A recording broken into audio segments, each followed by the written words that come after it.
Sailing from France, an invading army is about to land in Wales. The leader of this army was a refugee, a fugitive, a man who had spent half of his 28 years on the run, and who had barely a claim to the throne of England. His name was Henry Tudor. And as King Henry VII, he would create the dynasty that bore his name, the Tudors. But Henry VII remains obscure, eclipsed by the monarch he deposed, Richard III, by the glamour and notoriety of his wife-killing son, Henry VIII, and the charisma of his granddaughter, Elizabeth I. Yet Henry VII is possibly the most extraordinary story of them all. With a hunger for power and an iron determination to hang on to the throne at all costs, he would rewrite history, seizing the crown and rebuilding the monarchy in his own image. He would become paranoid, described later as an infinitely suspicious ruler, a dark prince, his reign seen as a bleak, wintry landscape. For years I've explored his murky story of spies and informers, intrigue and extortion. And I've found that the deeper you go, the more you discover fascinating glimpses of this manipulative king, who created one of the strangest regimes in history, magnificent, oppressive, and terrifying. This is the story of Henry VII, the first Tudor.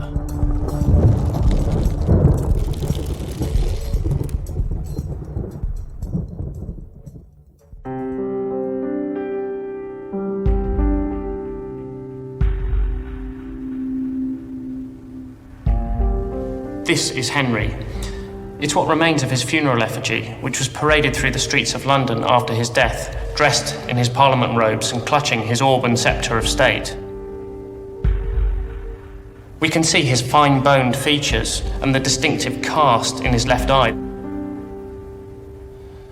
But this is also a face emaciated and ravaged by illness and stress. It's the face of a man who's never known a moment's peace.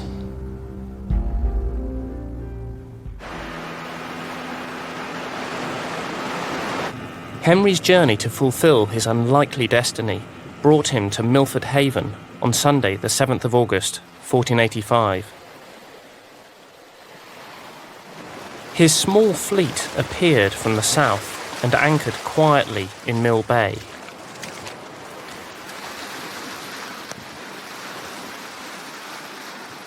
Henry's ships drop anchor here, and his men come ashore, and we can picture them heaving munitions onto the beach, cannons, horses coming through the surf. Henry wades ashore, and as he gets to this beach, to the sand, he sinks to his knees, raises his eyes to heaven, clasps his hands in prayer, and says, "Judge me, O Lord, and favour my cause."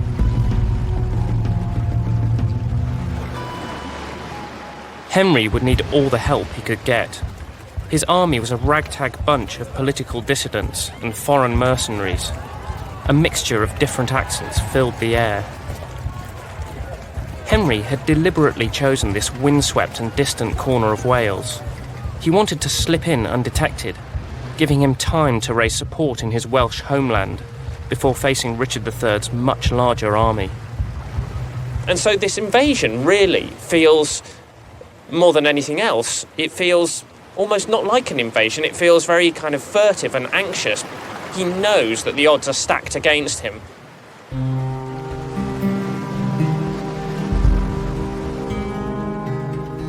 Henry made his way northwards to the homeland of his stepfather, Lord Stanley. The Stanleys, a powerful noble family, had half promised Henry their support. The plan was to make for London, but Richard's army was now hot on his heels. He had no choice but to turn and fight. On the eve of battle, Henry knew Richard's army was only a few miles away, and that it massively outnumbered his own. It had come down to this. Tomorrow he would claim the throne of England, or he would die trying.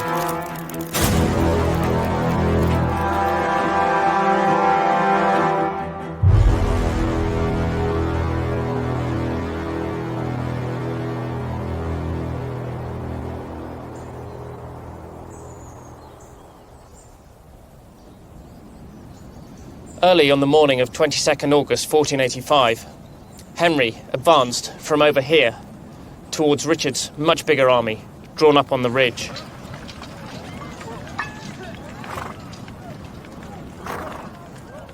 Over here was Sir William Stanley with his men, watching as the battle unfolded. Stanley was keeping his options open. He only wanted to back a winner.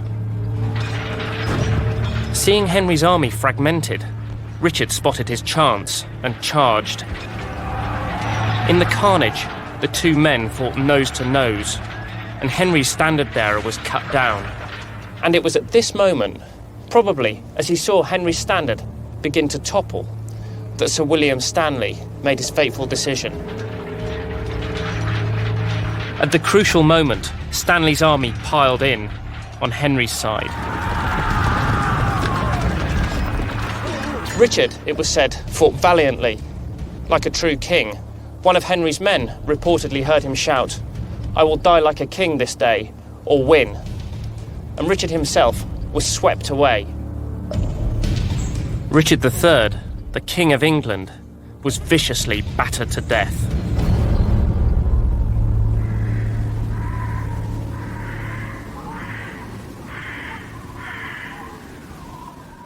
By mid-morning, it was all over. Henry's men moved busily about the battlefield, relieving the dead and dying of their valuables, piling bodies onto carts. On a nearby hill, Lord Stanley placed the dead king's circlet on Henry's head to the shouts of acclamation from his troops.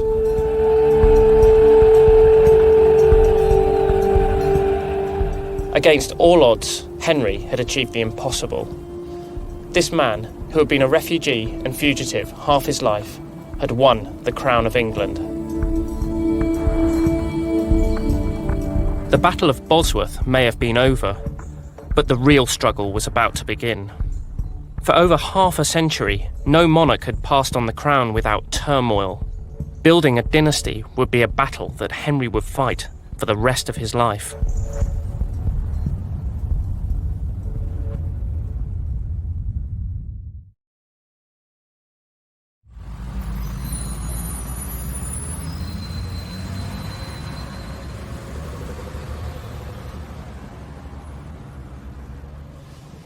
I'm taking off my shoes because I'm about to tread on what is one of the most extraordinary pieces of medieval art, not just in England, but in Europe.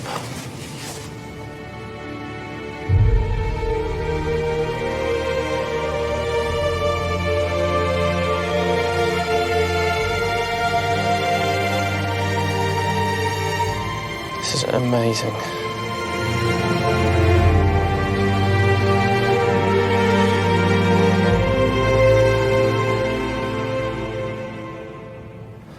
It feels astounding to stand here. Every single English king, and queen for that matter, since 1308 has been crowned on this spot, precisely here. And it was here, on the 30th of October 1485, that Henry VII was crowned.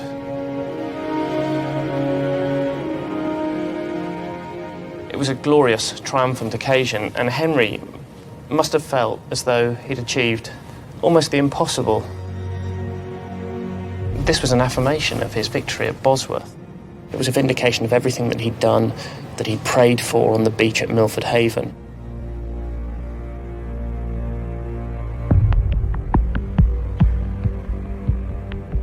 But there was perhaps a sense too of something else. After all, Henry had seen a crowned king, Richard III, killed, despoiled, mutilated, and trussed naked on the back of a donkey without so much as a rag to cover his genitals, and he knew that what had happened to Richard III could also happen to him.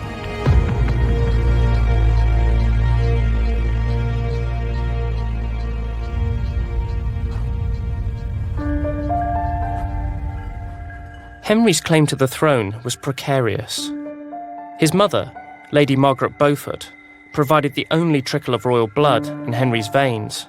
The Beauforts were a great but illegitimate Lancastrian family, banned from ever claiming the throne. On the other side of his family, Henry's grandfather, Owen Tudor, a fast-talking Welsh servant, had secretly married Henry V's widow, Catherine, some 50 years previously. Not exactly the ideal pedigree for a king. Henry was born a nobleman, the Earl of Richmond. But his upbringing in exile had left him with no experience of governing. It had made him a sharp observer and a man who gave nothing away. For England to believe that Henry was the rightful king, he would need to behave like one. And that is exactly what he did.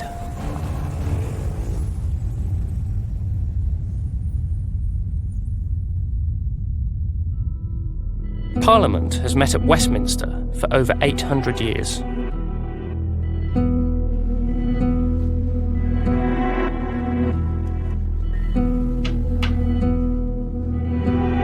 The official records of its debates, meetings and acts stretch back to the Middle Ages. In early November 1485, Henry VII's first Parliament met. He would use it to tackle the inconvenient truth of Richard III's reign and to rework recent events to suit himself.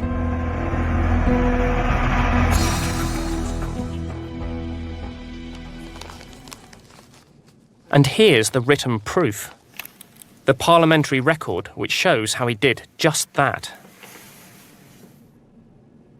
In this record, Richard III is the usurper, Henry VII is the rightful king, putting the record straight. Richard III is referred to as the late Duke of Gloucester, and afterwards, indeed, and not of right, King of England. And his legislation is referred to as the act of false and malicious imaginations. But there was one thing in particular during this Parliament that Henry did, which sent a ripple of unease through the Commons. He rewrote history. It simply consists of a date here. Now, the Battle of Bosworth was fought on the 22nd of August 1485. But here, Henry VII has dated his reign the 21st, in Roman numerals, day of August last past. That's to say, the day before the battle was fought. We might ask, what's in a day? Well, by backdating his reign to the day before he beat Richard III and became king, Henry was effectively accusing everybody who had turned out for Richard III on the battlefield of treason.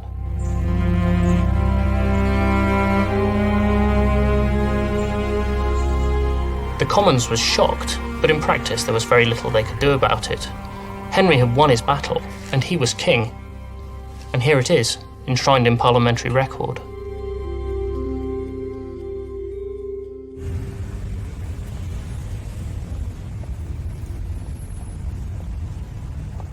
With Parliament sewn up, Henry's next move would bolster his position further. A marriage to cement all his dynastic ambitions.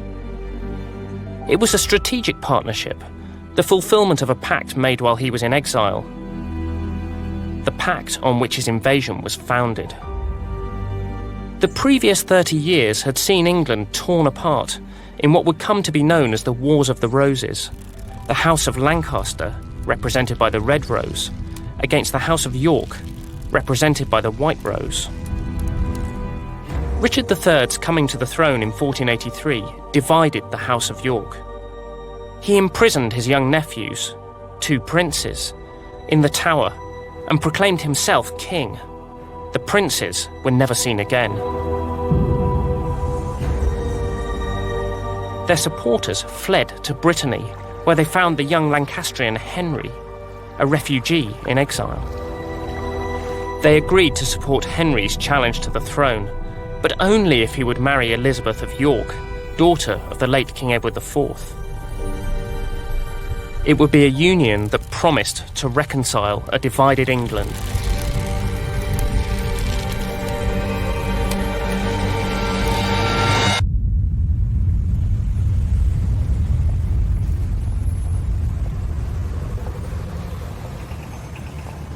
But Henry needed something to reinforce this union, something that would link this new dynasty with the English crown in the minds of his subjects. So he brought in the decorators. At Westminster, the seat of government, he plastered his family emblems across the walls, ceilings and windows. They included a symbol so powerful in its simplicity that we still recognise it to this day.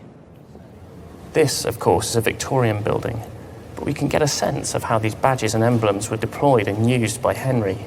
We can still see his mother's badge, the Beaufort portcullis, and alongside it, the most significant emblem of all, Henry's red rose. Henry's revival of a rather obscure Lancastrian emblem, the red rose, was a masterstroke. What it allowed him to do was to place his own rather sketchy credentials on a par with those of his wife, Elizabeth of York, the white rose. And together, these two roses would combine to create the most potent and enduring emblem in English royal history. The rose both red and white. The Tudor rose.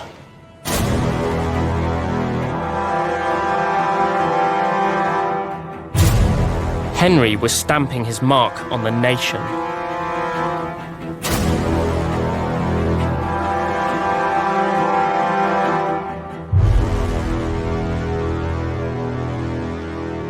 But of course, the Tudor rose could only be truly embodied by an heir. Vital if Henry was to build a dynasty.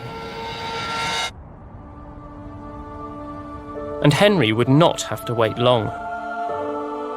Named after King Arthur, the mythical King of Britain, Prince Arthur was born early on the rain-lashed morning of the 20th of September 1486 at Winchester, the legendary seat of Camelot.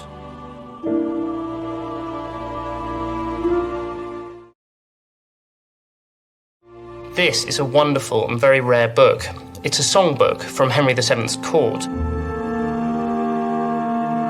And we can see in this songbook a song celebrating Prince Arthur's birth, and it says precisely this. I love the rose both red and white, it runs. Is that your pure perfect appetite? To hear talk of them is my delight. Joyed may we be, our prince to see, and roses three. So in other words, Arthur was the embodiment of the red and the white rose. He was the Tudor rose incarnate. Henry and Elizabeth were lucky. They would have more children, including another son.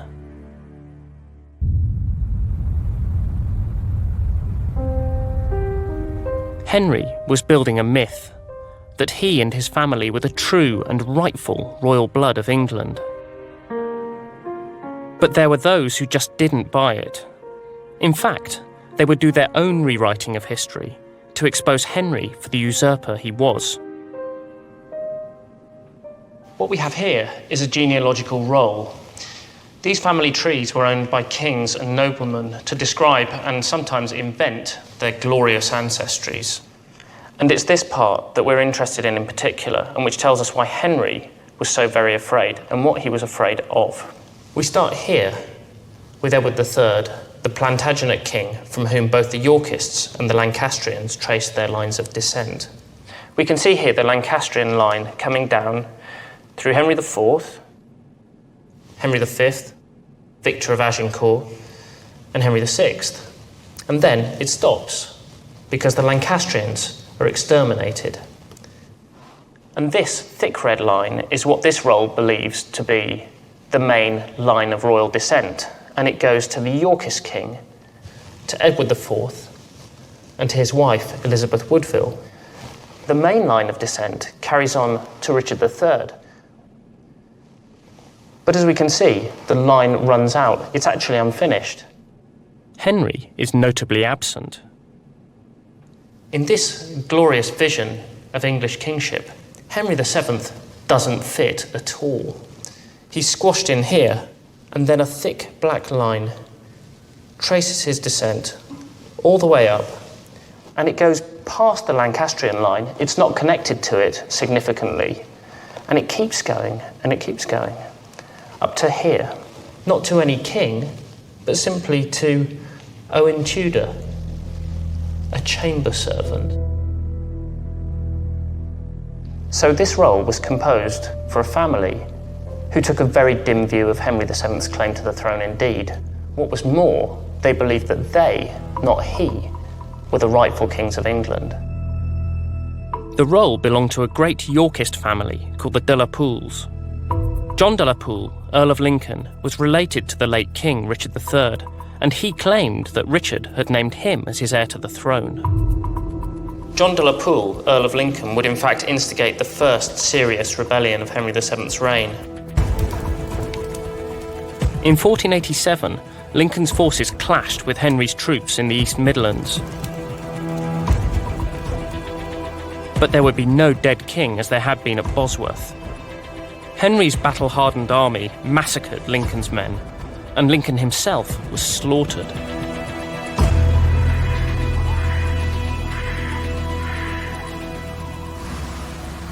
Henry had won a decisive victory and removed a genuine Yorkist contender for the throne. With this threat eradicated, he set about consolidating his rule. He looked for new ways to drive home the power and permanence of his reign. Through magnificent architecture,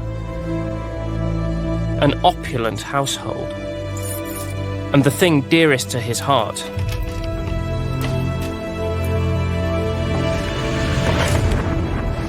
money. Look at the very these. first English gold sovereign, the very first pound as a coin. Well, this is an extraordinary privilege, really, to see these. Barry Cook looks after the medieval coin collection at the British Museum.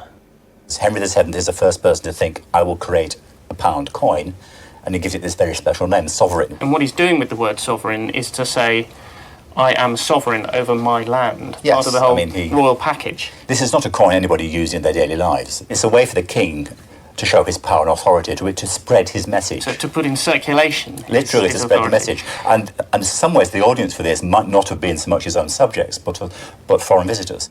So when ambassadors were visiting, Henry would have given them a kind of royal goodie bag, as it were, and along with them he would have given them a number of these, a takeaway souvenir of Henry's England, as it Absolutely. Were. You have a huge stonking gold coin. What does that tell you about the person who gives it you in a casual way?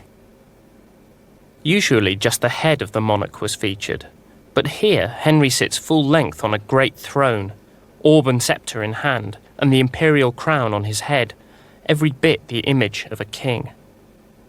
But the most important part of the coin is on the reverse.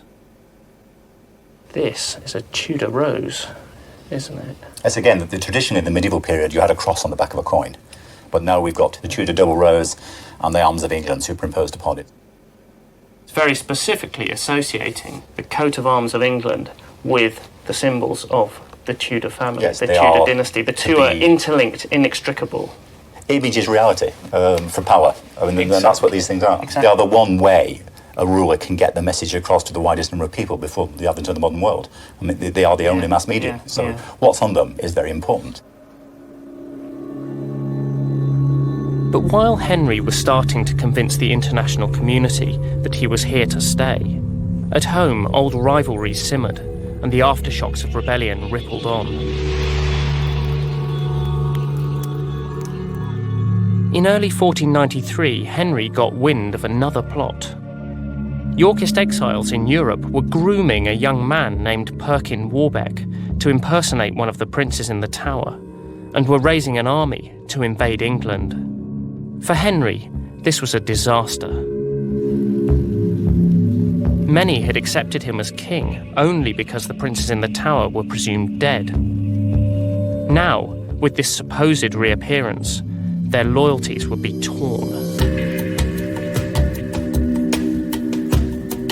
After a decade of battling to establish his dynasty, this was a threat that Henry had to defuse. Henry spun a web of surveillance. Outwardly, he was always calm and inscrutable, giving nothing away. But this masked a savage intensity.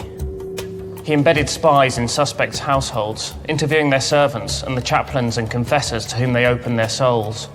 And he discovered, to his horror, that the trail of conspiracy led him very close to home indeed.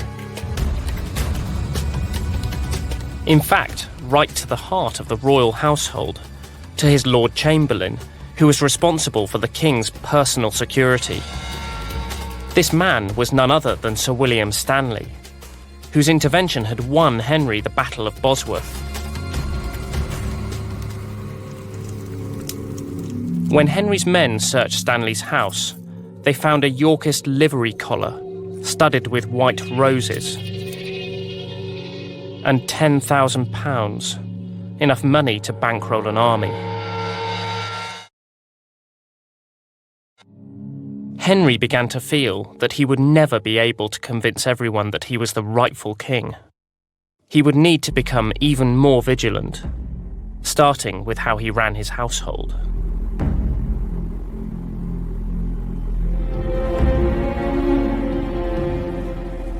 This is the fabulous Great Hall at Hampton Court.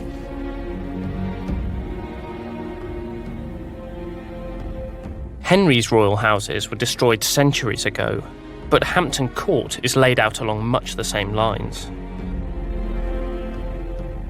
This is the awe-inspiring public face of the royal household, and just to get in here you would have had to have been one of the many hundreds of servants who worked here on a regular basis, or an accredited visitor. But the king was rarely seen here. He resided in the state apartments, which began behind this heavily guarded door.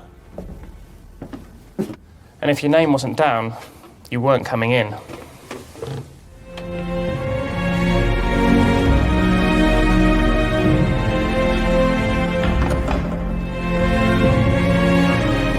This is one of the great public apartments, and on the feast days of court it would have been packed with noblemen, courtiers, diplomats, petitioners of all kinds, hoping to catch a glimpse of the king.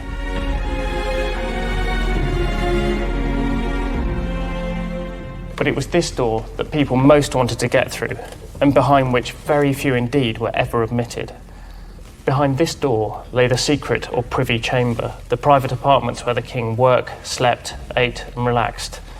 And it was what happened behind this door that would become synonymous with Henry VII's reign.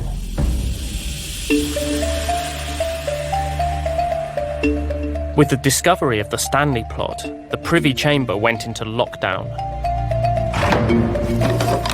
Previously, its workings were transparent, but with the new security overhaul, only those who would best content the king were admitted.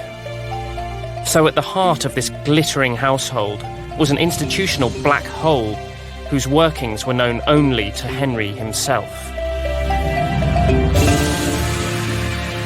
Inside the Privy Chamber, things were changing. Henry was obsessed with control, especially when it came to money. The remit of his private chamber treasury was expanding. These books are chamber accounts, they're books of payments, and what's interesting about these books is that they represent Henry's very personal control of finance. These account books are brought to him, and he will look down everything and he will sign it at the bottom. We have everything from wages for trumpeters, for barbers. Queen's minstrels, the prince's trumpeters, falcons brought from Hungary. Falcons brought from Hungary, brilliant. It's quite a journey. Brilliant. Historian Sean Cunningham has been studying Henry's account books. This one shows money coming directly into Henry's personal coffers, and these pages are written by Henry himself. I love this entry in particular. We have money delivered in old weighty crowns. You can sense him weighing it in his hand. That's right. Just seeing what picking up this weighty crown. Oh, that's good. And then I like this good crowns. Yeah, these are some good crowns we have here. And there's thousands of pounds worth of bullion going through the king's, literally through the king's hands. To Henry, money meant security and control, and how he used it was key. There's all sorts of unofficial activity going on. You'll have, for example, quite substantial rewards of tens or maybe hundreds of pounds sometimes being given to strangers in reward, people from across the sea, or certain persons riding on the king's business. And here, this is an interesting one. Sean, who's this? This is Sir Charles. Probably Sir Charles Somerset. Who was one of the king's masters of intelligence. Yeah. For a man of Flanders. A man of Flanders. Up to something or other on official business. Lack of full detail, isn't it, which is a bit frustrating. Well, it's always a giveaway, though, isn't it? If you haven't got the detail, you have a sense that he's on His Majesty's Secret Service. Henry was building up a dense network of spies and informers whose reach would extend into the furthest and darkest corners of the realm. He would map the political loyalties of his subjects, putting under surveillance those who looked likely to cause trouble.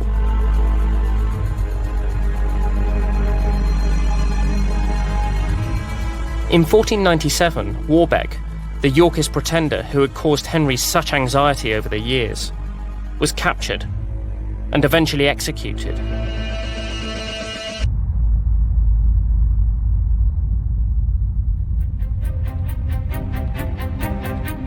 As the new century began, Henry VII had been on the throne for 15 years. Only now did he feel truly safe. Things seemed good. Henry completed his magnificent new house on the Thames west of London and named it after his earldom, Richmond. Here, in his maze of rooms, Henry could control his allies and keep a close eye on his enemies. The Spanish ambassador was clearly impressed by the state of the nation. England, he said, was remarkably tranquil. Previously, he wrote, there had always been a number of competing claims for the throne, but now there remained only the true blood of Henry VII, Queen Elizabeth, and their firstborn son and heir, Prince Arthur. There remained not a drop of doubtful royal blood left in the kingdom.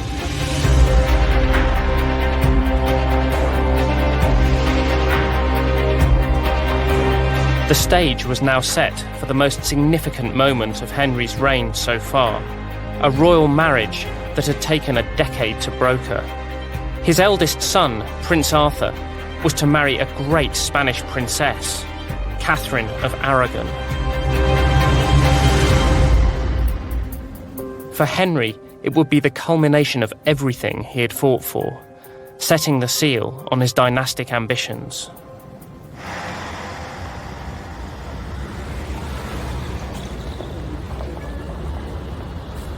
And the celebrations would be glorious. On the early afternoon of Friday, the 12th of November, 1501, Catherine's procession rode into the city across London Bridge. It was a dank, grey, drizzly afternoon, but what awaited her was spectacular. It was the first stage in the fortnight-long series of wedding celebrations that would be Henry's ultimate PR event, and it would showcase his chief source of political capital, his sons. London was in a carnival mood. The heaving streets were a riot of colour. Accompanying Catherine of Aragon on her procession through London was the king's younger son. The 10-year-old Prince Henry loved the limelight. Already, he was a boy with the popular touch. But one thing was clear to everybody, and to Catherine in particular. She was about to become part of something very special indeed. But for one onlooker, this lavish occasion provoked unease. Among the masses that lined the route, craning to catch a glimpse of the princess, was a young legal student called Thomas More. More later described the procession. He'd been enraptured by Catherine. She was so beautiful, he said, that words couldn't do her justice. But he ended on a slightly hesitant note. I do hope, he said, that these celebrations will prove a happy omen. It was as if, in their splendour and magnificence, that the festivities were somehow tempting fate. The wedding was a triumph. The Tudor myth was turning into reality. But as Arthur and Catherine left London to start their married life, it wouldn't be long before Thomas More's words would be fulfilled.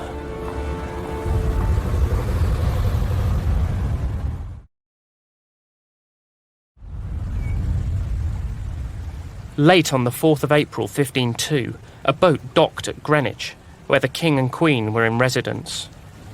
Aboard was a messenger who brought terrible news. Prince Arthur had caught the virulent sweating sickness and was dead.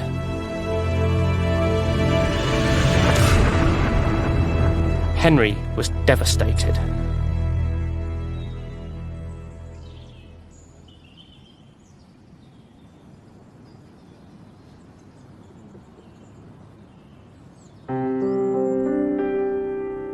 On St. George's Day, Prince Arthur was laid to rest here at Worcester Cathedral,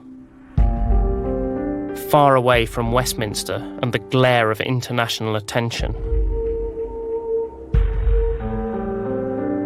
It was a funeral befitting a prince, reflecting the scale of the tragedy.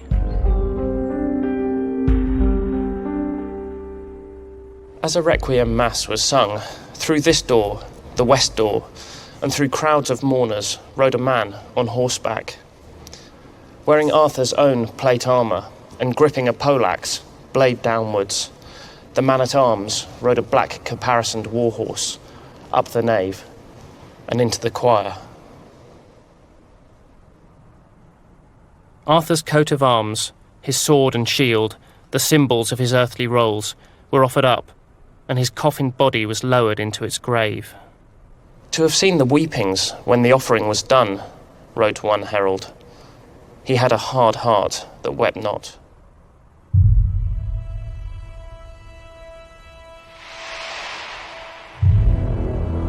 This is Arthur's chapel, his final resting place. The political impact of Arthur's death was immense. The Tudor dynasty now hung by a thread.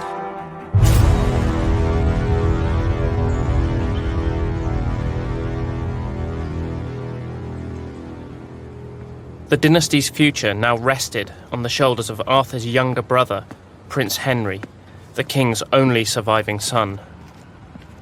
But Elizabeth reassured the king that they were still young enough to have more children. And sure enough, within months she was pregnant. The royal household moved here to the Tower, where Elizabeth was to give birth. She went into confinement, surrounded by her ladies and gentlewomen. But it was a traumatic and premature labour. With a raging temperature, she slipped in and out of consciousness. Henry was beside himself. Messengers rode through the night to summon specialists, but nothing worked. On the 11th of February, 1503, her 37th birthday, Elizabeth died.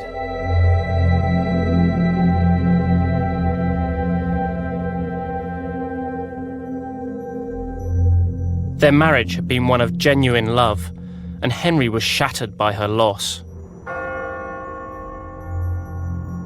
But of course, their marriage had represented something else as well.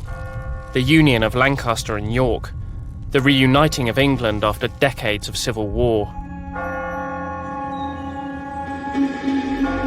Many had accepted Henry as king out of loyalty to Elizabeth's Yorkist family. Now, her death threatened to tear the country apart all over again.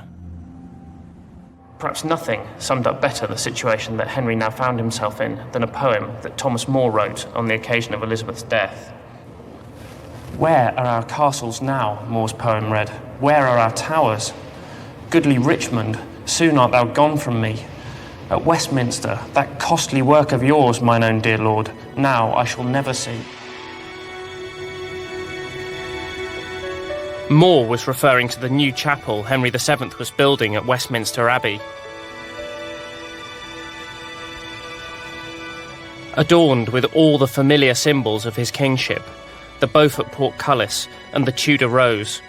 The chapel was intended to be yet another monument to the splendour of Henry's dynasty. Thomas More's poem struck at the heart of the matter. Henry could build all the magnificent buildings he wanted, but without his wife, the very foundations of his reign were shaken. Usually so inscrutable, Henry's reaction to Elizabeth's death was one of complete physical collapse. Retreating into the depths of Richmond, he came close to death. But when he emerged 6 weeks later, the mask was back in place, and his drive for control was even more remorseless.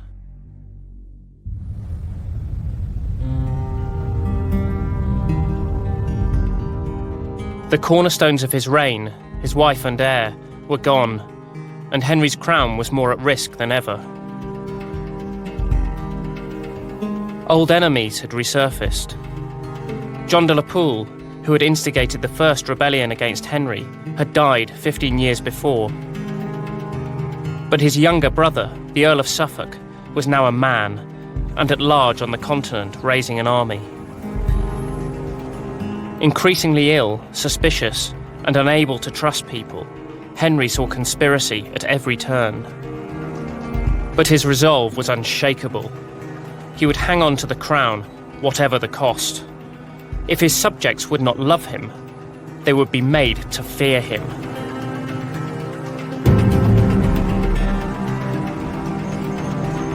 Henry was perfecting a very effective system of repression. His counsellors were experts in extortion.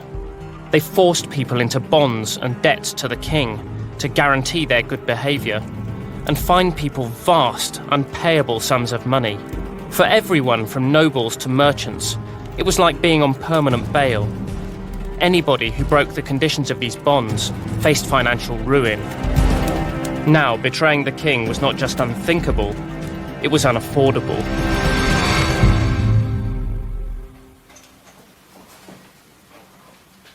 This terrifying system was enforced by a shadowy tribunal known as the Council Learned in the Law.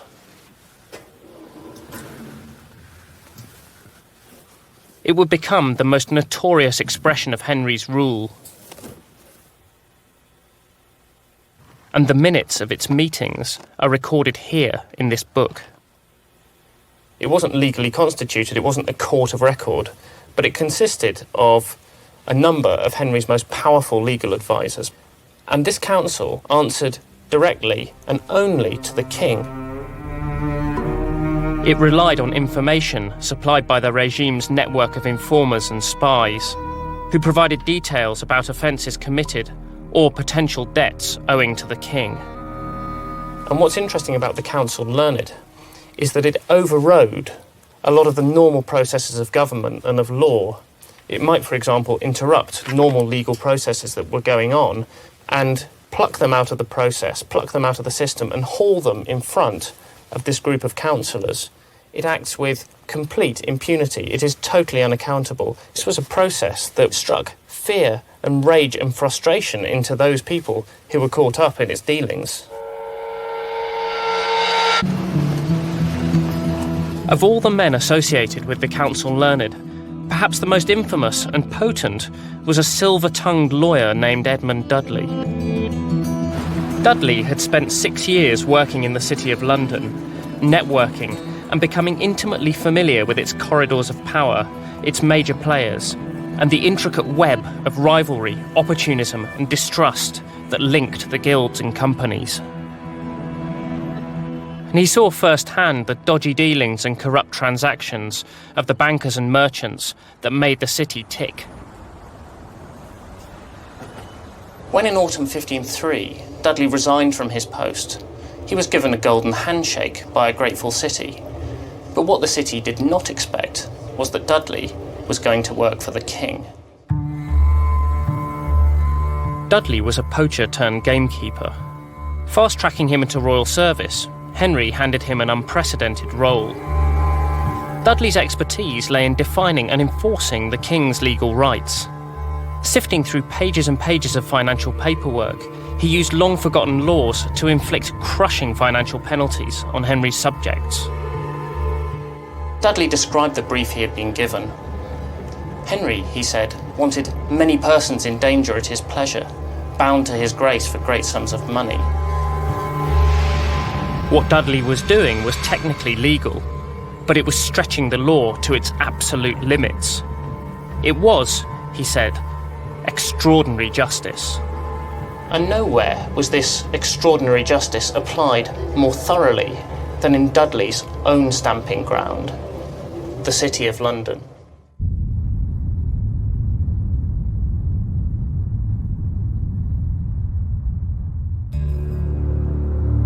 But as time passed, the charges brought against people didn't just stem from obscure laws. Sometimes they were entirely fabricated. Perhaps nothing sums up the atmosphere of confusion and terror in the city at this time more than an appalling case of extortion involving the prosperous London haberdasher Thomas Penn and his wife Alice. Dudley falsely accused the Suniffs of murdering a newborn child and dumping the body in the Thames. The phony charges were designed to make it seem that the Suniffs had broken an existing bond for good behaviour.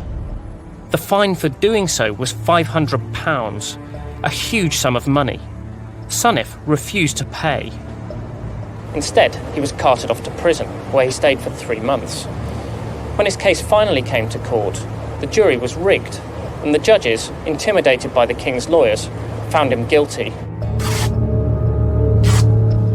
With no prospect of release, and fearing that he may have died in jail, Thomas Suniff finally broke and paid up. In his account book, Dudley entered Suniff's fine of £500 for a pardon for the murdering of the child.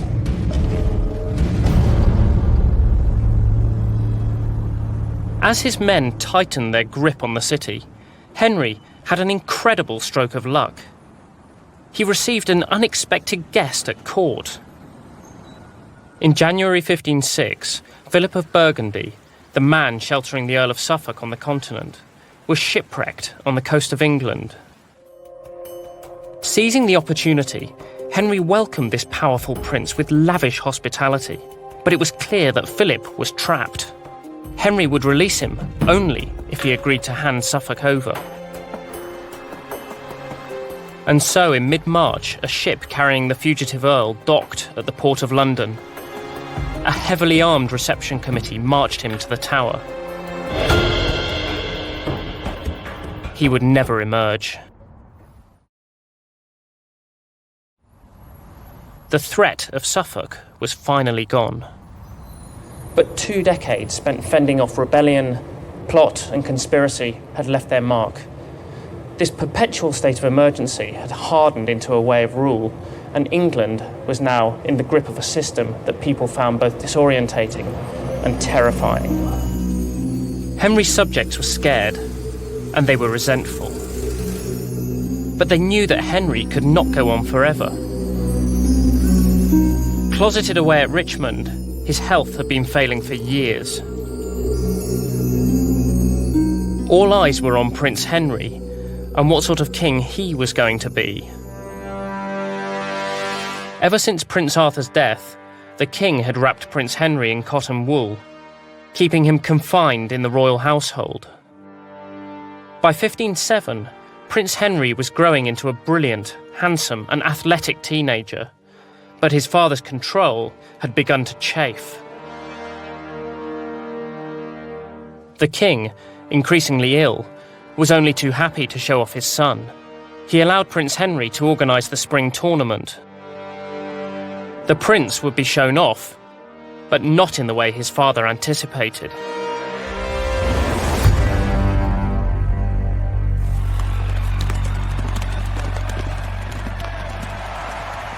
Tournaments were spectacular events lasting for days, and at their centre were the chivalric superheroes of the age, armoured knights jousting on horseback.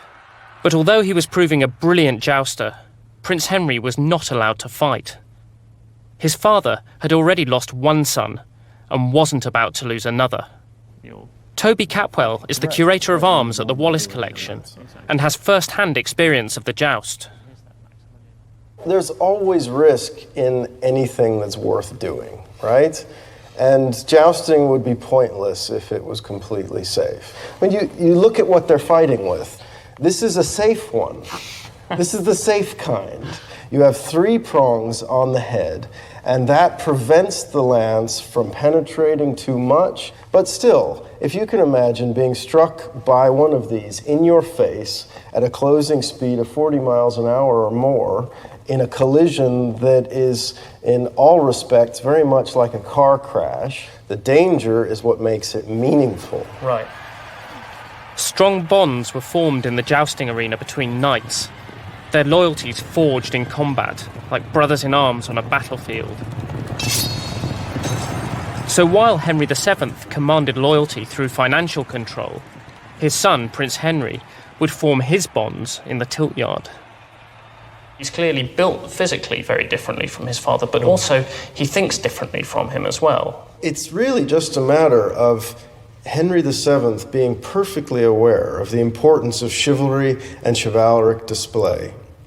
But he just wasn't willing to back that up with his own body, whereas his son couldn't wait to get involved personally. Right. Prince Henry's friends put on a thrillingly violent display of jousting, pushing the sport to its boundaries in a brash disregard for the rulebook.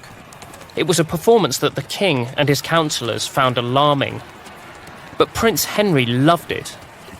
Caught up in the occasion, he eagerly chatted with gentlemen of low degree, his openness a sharp contrast with his father's remote detachment. So people started to see Prince Henry, even at the tender age of 15, as someone who would be a return to a traditional kind of king.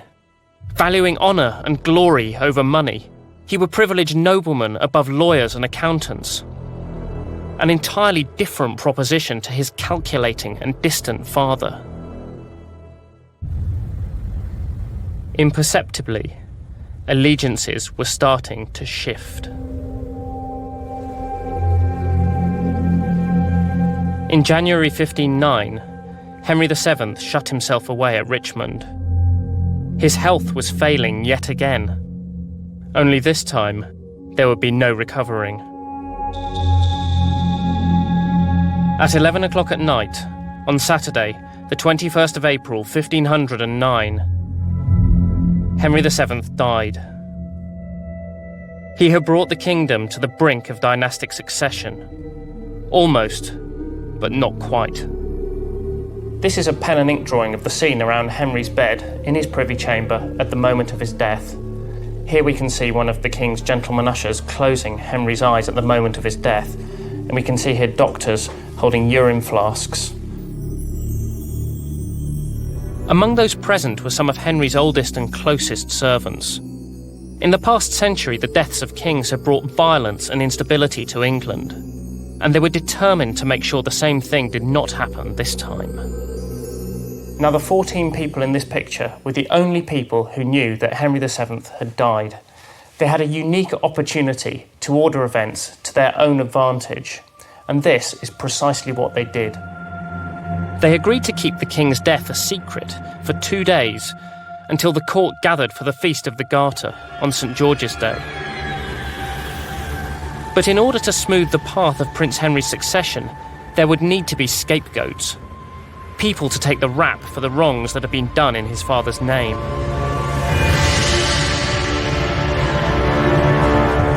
The new regime had to send out an emphatic statement that it would not be like the old. One of those not at court on St. George's Day was Edmund Dudley. He was away in the city.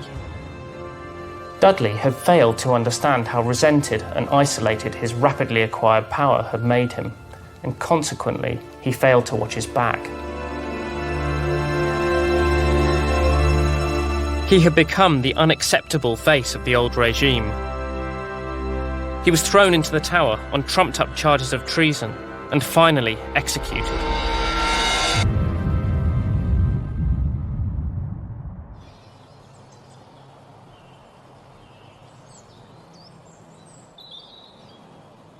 As the 17-year-old Henry VIII was proclaimed king, he worked with a populist touch, issuing a general pardon which promised reforms, justice, and the redressing of wrongs. Thomas More's coronation poem celebrated the coming of this spectacular new young king and contrasted the reign to come with the dark days that had just passed. This day is the end of our slavery, the beginning of our freedom, the end of sadness, the source of joy. Now, he said, there were no thieves with their sly, clutching hands, and no longer does fear hiss whispered secrets in one's ear. This king is loved. More also said that the crowning of the new king was like the coming of a new season. But this reference to the seasons also said something else. In fact, it underscored a contrast that More emphasised throughout his poem. If there was to be a new spring of joy and freedom, it had to follow a winter of repression and fear. If Henry VIII was the spring, Henry VII had been the winter.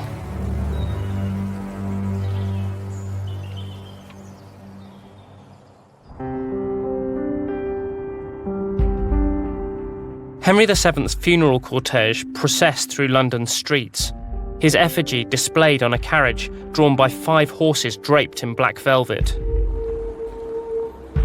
But for all the criticism of his reign, Henry VII had still achieved what he had set out to do. He had passed on the crown of England.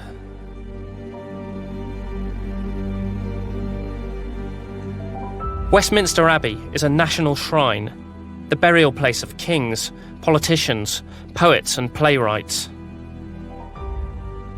And this is where Henry VII was laid to rest, in the chapel he had been building for the past 6 years. It was one of the architectural wonders of the age.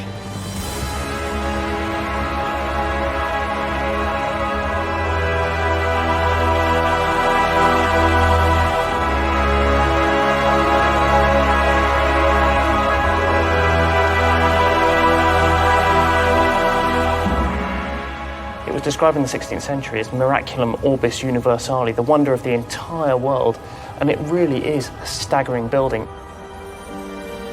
This spectacular mausoleum is Henry's ultimate statement to the world. Not what we might expect from a wintry, miser king.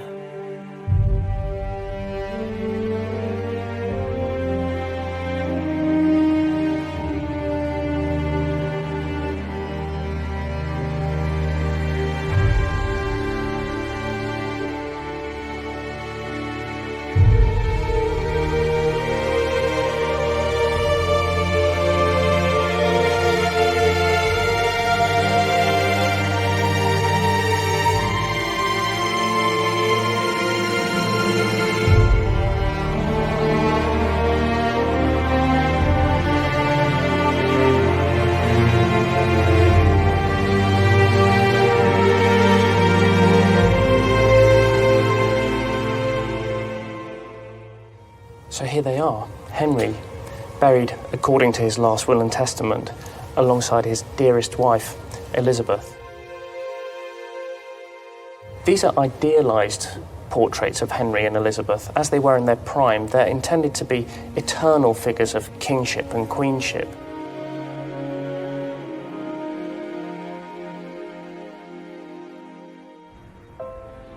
More than 500 years after his death, Henry's chapel remains at the heart of British political life. It stands as testament to his extraordinary determination and will to power, to everything he aimed for and wanted to be. From an isolated beach in Wales, where he landed with little claim to the throne and even less hope, he fought and he won his battles. He unified a kingdom. He accrued immense wealth. But his greatest legacy would only become clear over time. Running around the tomb is an inscription. Henry, it says, was the most rich, the most intelligent, the most dignified, the most glorious of kings. and Elizabeth, his wife, was the most beautiful, the most chaste, and the most fruitful. Not only had their marriage been a happy one, but crucially, it had also produced children. The inscription concludes by saying that the land of England should count itself particularly lucky in the foremost of those offspring, the current king, Henry VIII. Lucky old England. Henry VIII's reign would be turbulent in the extreme, yet it was also his father's greatest achievement. Henry VII had created our most famous, most notorious dynasty, the Tudors.